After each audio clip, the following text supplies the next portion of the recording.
Hello guys, welcome to Pragati classes. तो आज की इस वीडियो में हम करने वाले हैं, मतलब आज से हम सीरीज स्टार्ट कर रहे हैं आपके इम्पॉर्टेंट क्वेश्चन की सीरीज का, जिसके अंदर सबसे पहले हम ले रहे हैं आपका फेवरेट सब्जेक्ट हिस्ट्री। तो उसके अंदर जो हमारा फर्स्ट चैप्टर है the rise of nationalism in Europe, उसमें से हम करेंगे जितने भी इंपॉर्टेंट क्वेश्चन बनते हैं ना, मतलब कि ये क्वेश्चन करने के बाद ना आपको कुछ भी एक्स्ट्रा करने की जरूरत नहीं पड़ेगी। अगर आपने इन क्वेश्चन को कर लिया, पूरा जो चैप्टर है वो कवर हो जाने वाला है। इससे बाहर तो मतलब ही नहीं है कि कोई भी क्वेश्चन आपसे पूछ लिया जाए।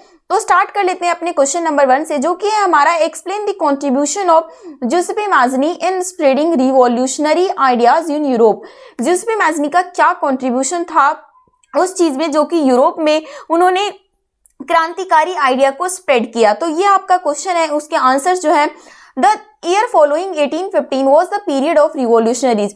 1815 के बाद का जो टाइम है वो हमेशा आंदोलनकारियों का समय टाइम कहा जाता है।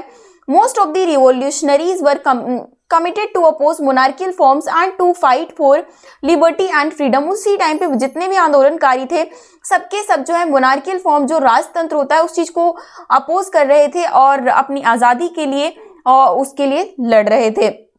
One such prominent revolutionary was Giuseppe Mazzini. उसी में से एक बहुत ही प्रोमिनेंट रिवोल्यूशनरी थे जुसेपे मैज़नी।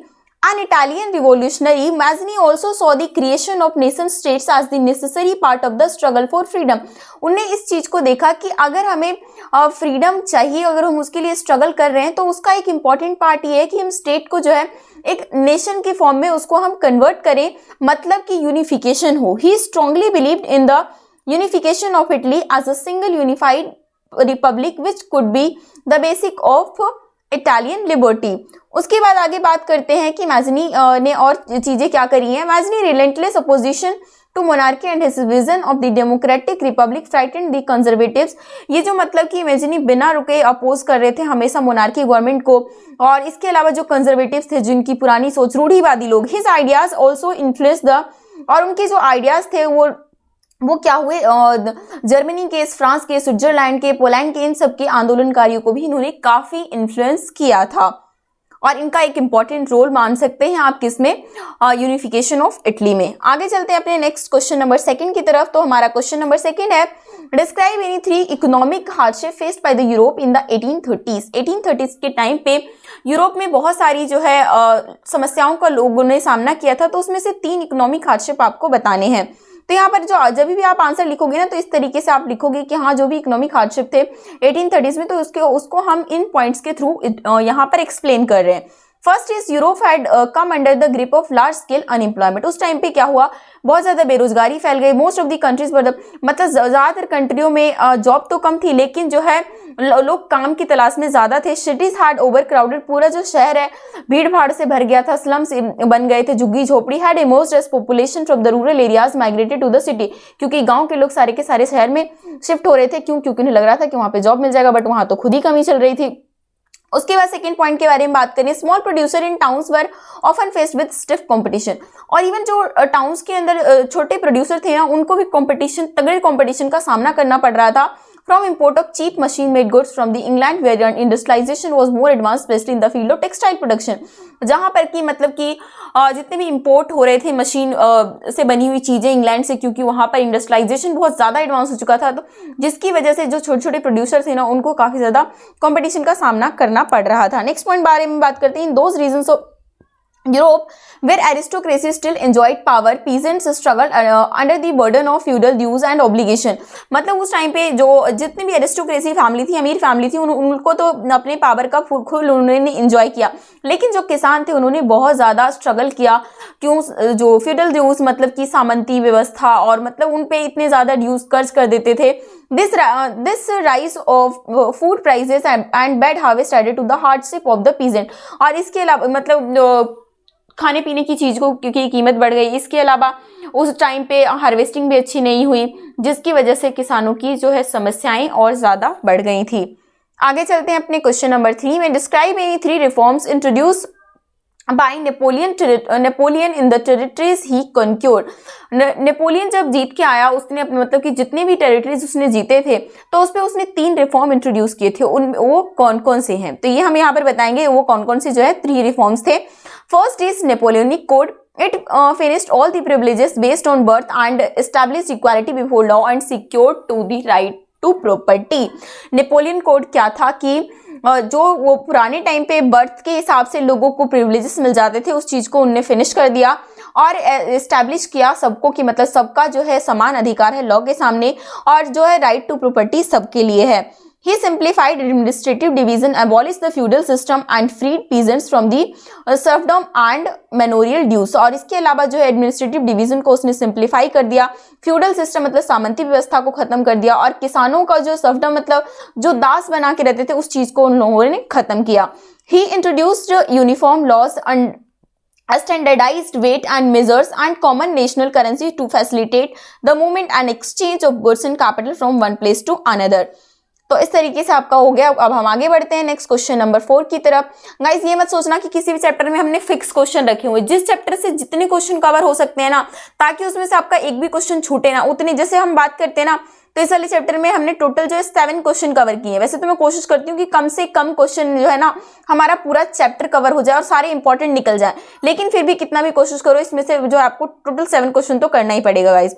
और यकीन मानिए आप 1-2 बार वीडियो देखेंगे ना तो 50 to 60% तो आपको एक बार में याद हो जाएगा, दूसरी बार देखेंगे 70-80%, और अगर उसको आपने लिख के देख लिया ना वो आपका 100% याद हो जाने वाला है.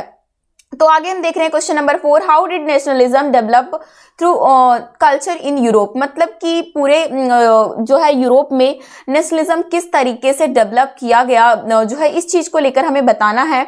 तो culture, music, dance and religion played an important role in the growth of nationalism. Nationalism के ग्रोथ में ना कल्चर, वहाँ का म्यूजिक, डांस और उसका जो रिलीजन है बहुत ही इंपॉर्टेंट रोल प्ले किया. अब हम इसको क्या करेंगे, क्यों अपने मार्क्स के अकॉर्डिंग इसको क्या करेंगे, दोबारा से पॉइंट वाइज इसको डिफाइन करेंगे और इसी तरीके से ही आपको एग्जाम में लिखना है. Role of culture was important in creating the idea of nation. जो कल्चर का रोल था ना काफी इंपॉर्टेंट था इस आइडिया पे बनाने में कि हम पूरा नेशन बनाएंगे. आर्ट, पोइट्री, म्यूजिक, ये सारी जो है चीजें हेल्प करी कि वो in developing and expressing nationalist feeling, ताकि लोगों के अंदर ना एक नेशनलिज्म वाली फीलिंग को क्रिएट किया जाए. Romanticism was a cultural movement. इसका तो ऑलरेडी 1 नंबर का क्वेश्चन आता है और मैंने जब 1 मार्क्स की सीरीज आपको दिया था टॉप 30 क्वेश्चन, वो अगर आपने नहीं देखा तो फटाफट से देख लो. उसमें जरूर सारे छोटे छोटे क्वेश्चन जो बन सकते हैं ना आपके इंपॉर्टेंट, वो मैंने वहां पे कवर किया हुआ है. तो romanticism was a cultural movement that led to the development of nationalist sentiment. Romanticism भी उनमें से एक था जो कि एक कल्चरल मूवमेंट था जिसके अंदर जो है लोगों के अंदर नेशनलिस्ट की भावना डेवलप की करवाई गई. जो रोमांटिक आर्टिस्ट थे और पोइट्स थे उन्होंने क्या किया, क्रिटिसाइज किया किस चीज को, साइंस एंड रीजन को, and instead the focused on the emotions and institution. और उन लोगों ने क्या किया, लोगों के इमोशंस के साथ उन्होंने उनके अंदर जो है अगर हम बात करें तो नेशनलिज्म की फीलिंग्स को जगाया. अब हम नेक्स्ट पॉइंट के बारे में बात करते हैं. Language too played an important role in developing nationalist sentiment. Language भी एक इंपॉर्टेंट पार्ट था जिसकी वजह से लोगों के अंदर नेशनलिस्ट सेंटीमेंट्स डेवलप किए गए. After Russian occupation the Polish language was forced out of school and Russian language was imposed on everywhere. तो जब रशियन अकप्शन हुआ तो उसमें से पोलिश लैंग्वेज को पूरा हटा दिया गया और स्कूल्स वगैरह में हर जगह रशियन लैंग्वेज को जबरदस्ती जो है इंपोज कर दिया गया. इन 1831 N armed rebellion against Russian took place which was ultimately crushed. Following this, many members of the clergy in Poland began to use language as a weapon of national resistance.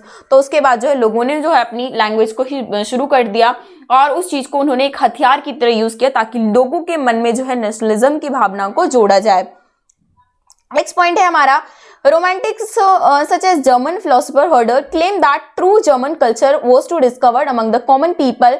Thus it was through folk songs, folk poetry, folk dances that the true spirit of the nation was popularized. तो इस तरीके से जो है लोगों के मन में फीलिंग जनरेट की गई यूरोप में फॉर दी नेशनलिज्म. नेक्स्ट बात करते हैं, ये भी बहुत ही इंपॉर्टेंट क्वेश्चन है, जितना जिसमें मैजनी का उतने ओटो वन बिस्मार्क का भी ये question important.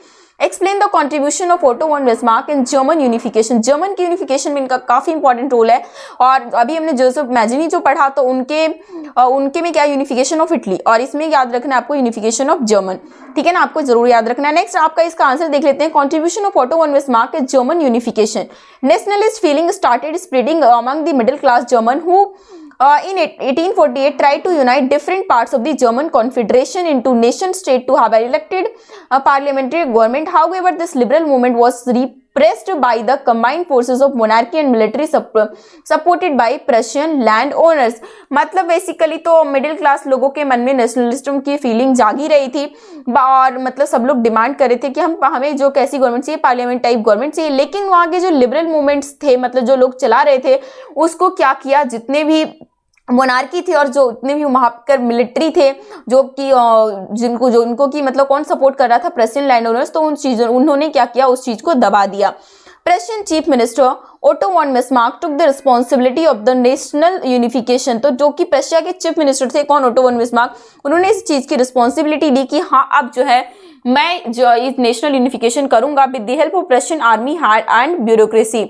Under this leadership, he fought 3 wars over 7 years with Austria, Denmark, and France. Prussia was victorious in all these wars, and the process of unification of Germany was completed as a result of Prussia victory over France। तो इस तरीके से जो है इनका काफी important role था auto von Bismarck का। बट इन्होंने भी तब किया जब मतलब कि स्टार्टिंग में जब इन्होंने ये देखा ना कि हमारे यहाँ के जो मिडिल क्लास जर्मन्स है वो क्या चाहते हैं, कि वो चाहते हैं कि हमारा जो यूनिफिकेशन हो जाए, तब इनके जो है में आया कि हाँ हमें ये करना चाहिए, और क्योंकि उनके पास एक हक भी था तो इस वजह से उन्होंने आसानी से वो कर दिया।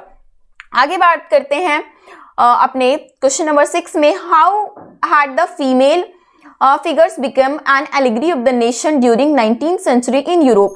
मतलब 19th century यूरोप में ना मतलब कि एक आप ये कह सकते हैं रूपक बन गया फीमेल फिगर्स। अलग अलग जो कंट्रीज थे एक अपने कंट्री का वो बना रहे थे कि कंट्री का ना एक एब्स्ट्रैक्ट, मतलब एक कंट्री को हम इस वाले स्टेचू के नाम से जाने जाएंगे, मतलब इस तरीके का आप मान सकते हो। तो वो किस तरीके से यूरोप में उस टाइम पे चल रहा था, तो उस चीज को हमें बताना है। Artist in the 18th and 19th century portrait nation as the female figure.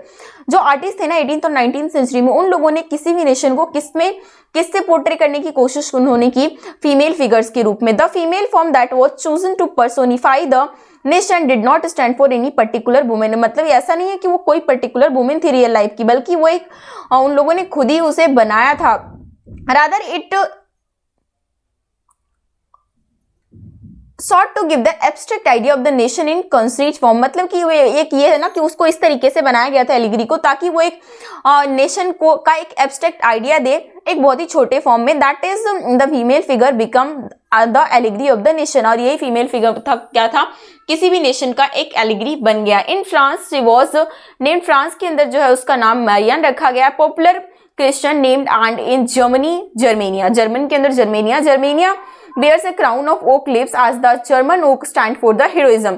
तो जर्मेनिया जो थी वो क्या क्राउन पहनती थी ओक लीव्स की, जो वहां पे जो ओक है ना वो किस चीज को स्टैंड करता है, हीरोइज्म को दिखाता है। The characteristics of Marianne were drawn from those of liberty and republic. जबकि जो मारियान को बनाया गया था उसके अंदर ये कैरेक्टरिस्टिक्स थी जो कि लिबर्टी और रिपब्लिक को दिखाती थी, एक रेड कैप, एक ट्राई कलर एंड द कॉकेट। तो इस चीज को उन्होंने डिनोट किया था।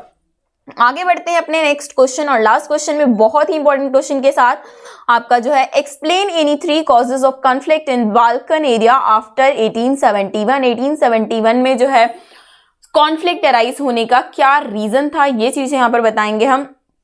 सबसे पहले तो आपको इस क्वेश्चन में अगर आता है ना कभी बाल्कन एरिया, सबसे अच्छा है कि आप बाल्कन के नेशंस के बारे में, वैसे तो जरूरी है कि आपका नाम याद रखो। Balkan was the region of geographical and ethnic variation comprising modern day Romania, Bulgaria, Albania, Greece, Macedonia, Croatia, और उसके बाद Bosnia Herzegovina, Slovenia, Serbia and Montenegro. The nationalist tension emerge in the Balkans due to following. और जो nationalist tension emerge हुआ Balkan में, उसके पीछे जो है ये सारे रीजंस थे। तो हम वहां पे डिस्कस करते हैं one by one.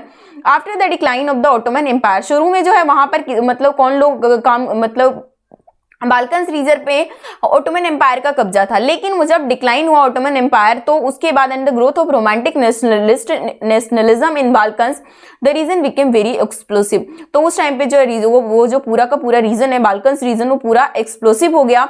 It's European subject nationalism broke away from its control and declared independence. और उसके बाद जो है उनको जो छोटे छोटे देश हैं उसको इंडिपेंडेंस नेशन डिक्लेयर कर दिया गया। As a different nationalism they struggle to define their identity and independence, the Balkan area became an area of intense conflict। अब क्योंकि बहुत सारे नेशनलिस्ट थे जो कि स्ट्रगल कर रहे थे कि वो भी अपनी आइडेंटिटी को डिफाइन करें, अपने इंडिपेंडेंस को डिफाइन करें, तो जिसकी वजह से उन्हें मतलब सबके सब ना थोड़े से अपना पावर दिखाना चाह रहे थे, क्योंकि बाल्कन एरिया एक ऐसा था जिसपे वो आसानी से कब्जा कर सकते थे। The Balkan states but fiercely jealous of each other and each hoped to gain more territory at the expense of other। और जो बाल्कन स्टेट्स थे ना वो एक दूसरे से काफी जेलस फील कर रहे थे और सब यही चाहते थे कि हमारे पास जो है ज्यादा टेरिटरी आए, चाहे दूसरों के कुछ भी नुकसान हो जाए। उसके बाद हम बात करते हैं third point, Balkan also become the scene of big power rivalry. Like हम बात करें रशिया हो गया, Germany, England, Austria, Hungary, all big powers keen in countering the hold of other power. सबके सब जो चाहते थे कि हम ही बाल्कन एरिया पे कब्जा कर लें।